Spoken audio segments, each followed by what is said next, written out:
liebe Zuschauerinnen und Zuschauer, herzlich willkommen zum heutigen Panorama aus Wabern.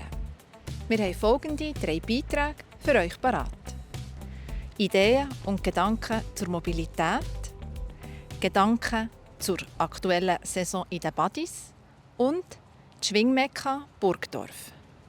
Wer die Frage beantwortet haben, wieso man aktuell vor vielen Baustellen vor Rotlichter steht, der Markus Weiss, Kreisoberingenieur vom Tiefbauamt in Gwatt, weiss Antwort. Er hat mit meinem Kollegen Patrick Schmed aus der Vogelperspektive auf das Strassennetz geschaut. Wir haben das Gefühl, dass der Verkehr generell zunimmt, aber dem ist nicht so. Nein, er nimmt nicht sprunghaft zu, wie viele Leute glauben, sondern er nimmt relativ kontinuierlich zu. Im Oberland Ost beispielsweise wissen wir, dass er pro Jahr rund um 1,5% zunimmt. Die zweite Beobachtung, die man macht, ist, dass es mehr Baustellen gibt. Man hat das Gefühl, das hat auch mit dem Verkehr zu tun. Aber auch das ist ein falscher Eindruck, oder?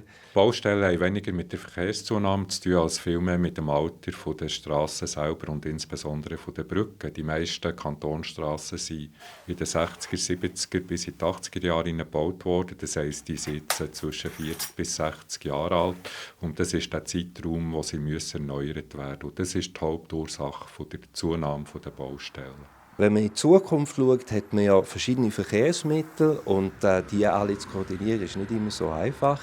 Wo geht es her?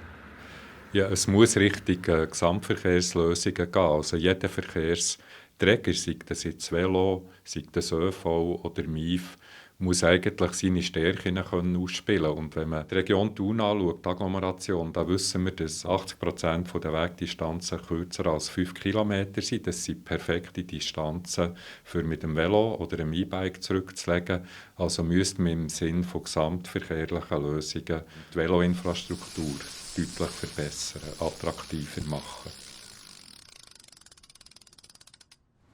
Der neue Betriebsleiter Christian Weiss vom Strandbad Thun hat sich auch Fragen stellen. Das zur aktuellen Badesaison.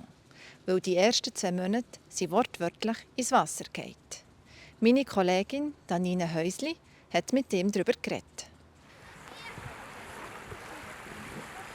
Wir sind hier im Strandbad Thun, eure erste Saison als Betriebsleiter. Wie hat die so angefangen? Ja, eigentlich vom Wetter her relativ schlecht. Es war kalt, es war regnerisch, nass. Es hätte besser starten, ja. Wie sieht es so zahlenmässig aus bei den Eintritten? Wir haben etwa 50% weniger Eintritte bis jetzt. Kann es noch gerettet werden mit irgendwelchen Massnahmen oder mit perfektem Bodywetter bis Ende der Saison? Also wir verlängern jetzt 2 Wochen verlängern, bis am 29. September die Saison verlängern.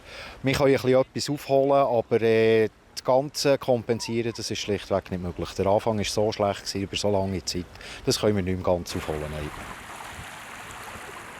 Haben die Badmeister, wenn weniger Leute da sind, auch weniger zu tun? Nein, die Umgebungsarbeiten die müssen genau gleich gemacht werden, also viel weniger zu tun haben sie nicht. Sie können höchstens mal bei schlechtem Wetter ein bisschen früher Feierabend machen. Die schlechten Zahlen bedeuten sicher auch weniger Einnahmen, weniger Geld. Hat das irgendwelche Auswirkungen auf den Betrieb des Strandbad Thun? Nein, das wird zum Glück keine Auswirkungen haben. Nein.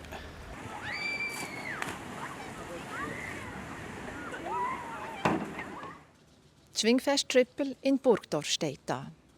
Pünktlich auf einen Nationalviertag verwandelt sich die Gemeinde Burgdorf in ein absolutes Schwingmekka.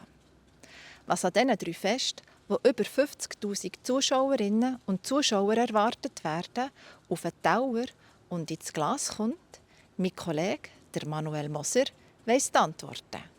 Je heisser, weniger Bier oder respektive dann später, dann umso mehr Wasser. Wenn es wirklich irgendwo gegen 30 Grad geht, dann braucht es wirklich vorwiegend Wasser, auch kein Eistee mehr, keine Cola mehr. Und wenn es halt ein bisschen kühler ist, oder sagen optimal 22 Grad, dann wird sehr, sehr viel Bier konsumiert. Wie sieht für dich aus kulinarischer Sicht ein perfektes Schwingfest aus? Ja, schon, mit viel Fleisch. Das braucht es einfach. Es braucht aber heute eine Vielfalt. Es ist nicht mehr nur Wurst und ein Steak. Also es braucht noch ein bisschen Poulet natürlich heute. Früher war das fast alles nur Schwein. Heute haben wir natürlich Rind, Poulet, alle Sorten. Und natürlich auch ein vegetarisches Angebot. Und natürlich sehr viel Bier. Ich bin Veganer, Vegetarier. Finde ich da was am Schwingfest? Selbstverständlich. Es ist nicht wahnsinnig viel, was es hat, aber wir haben auch noch Sachen, die wir nicht ausgeschrieben haben. Wenn man dann kommt und sagt, ich bin Veganer oder ich habe eine Allergie, kann man jederzeit reagieren und etwas rausgeben. Kann man so sagen? Sind es viele Vegetarier, Veganer? Es sind auch keine 5%, aber ich würde sagen auch 1-2%, wenn überhaupt. Mit wie viel Essen kann man da rechnen an diesen Festen? Eben den 2 kleineren plus minus zwischen 8'500 und 9'500 Portionen, sei es eben Wurst, ein Sandwich, ein Menü, ein Steak, was auch immer. Und nachher beim Berner Kantonalen ca. zwischen 14'000 und 15'000 Portionen werden dort schon über den Tisch gehen. Was ist so dein Gefühl, was würde am meisten verkauft werden an diesen 3 Festen? Ganz sicher Bratwurst und Bierflaschen. Was wäre für dich so das Worst-Case-Szenario? Ja, dass uns irgendetwas ausgeht, das wir nicht mehr bieten können. Oder eben, dass wir Probleme haben mit der Technik. Das Kassensystem ist immer so ein Thema. Das sind so die Sachen, wo man am meisten nervös ist. Aber wir haben eigentlich sehr gute Lieferanten und auch Kassenleute sind hier vor Ort. Also, ich gehe eigentlich davon aus, dass eigentlich kein Worst-Case-Szenario eintreffen sollte. Und dann wäre es dann höchstens noch das Wetter, das wir ganz sicher nicht beeinflussen können. Das war es vom heutigen Panorama. Mehr Informationen zu unseren Beiträgen findet ihr auf www.plattformj.ch oder auf unserer App. Gerade im Anschluss erzählen euch unsere Kollegen von Meteo News, ob es weiterhin so heiß und schön bleibt. Ich sage merci vielmals fürs Zuschauen, wünsche euch einen schönen Abend. Adieu miteinander. Das Wetter wird euch präsentiert von Made in Bern.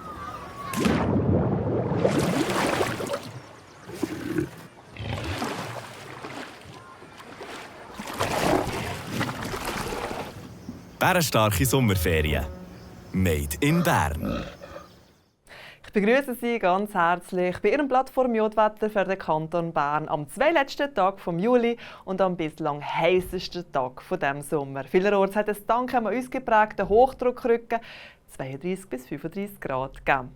Morgen verlagert sich der Hochdruckrücken nach Osten. Aus Südwesten fließt zwar weiterhin heisse, aber ein bisschen feuchtere Luft zu uns. Die Gewitterneigung ist ein bisschen erhöht. Der Start in einen neuen Tag präsentiert sich mit viel Sonnenschein und ein paar Wolkenfelder und Quellwolken. Es ist meist trocken, ganz vereinzelt sind Regengüsse oder Gewitter nicht ganz ausgeschlossen. Die Morgentemperaturen liegen bei rund 17 bis 20 Grad. Zum Beispiel in Bern haben wir mit 20 Grad eine Tropennacht hinter uns. Es geht recht sonnig in den Nachmittag weiter. Allerdings haben wir besonders im Oberland eine steigende Regen- und Gewitterneigung. Im Flachland brauchen wir wohl nur stellenweise den Regenschirm. Das besonders auf den Abend. Es bläst ein bisschen Südwestwind. In Gewitternähe sind Böen möglich. Dazu wird es schwül heiß. Zumindest in den Bergen ist es ein bisschen kühler als im Flachland. 0 Grad Grenze liegt auf rund 4400 Meter. Allerdings haben wir besonders in der Zweitageshälfte eine steigende Regen- und Gewitterneigung. Behalten Sie mir also bitte den Himmel gut und regelmäßige Möge. Und auf den Bergen haben wir einen schwachen bis mäßigen Südwest- bis Westwind. Ja, für unseren Nationalviertag am Donnerstag, den 1. August, erwarten wir seit dem Wetter einen Mix aus Sonne, Wolken sowie besonders am Nachmittag hier und da Regengüsse und Gewitter. Dazu wird es nochmal schwül heiß. Am Freitag zeigt sich dann das Wetter veränderlich mit weiteren Regengüssen und Gewitter und Temperaturen, die gehen zurück. Und rechtzeitig auf das Wochenende meldet sich der Sommer zurück und bringt wiederum sommerliche Temperaturen mit. Ja, das war Ihr Plattform Jodwetter für den Kanton Bern. Herzlichen Dank fürs Zuschauen und weiterhin eine wunderbare Sommerzeit. Ade miteinander.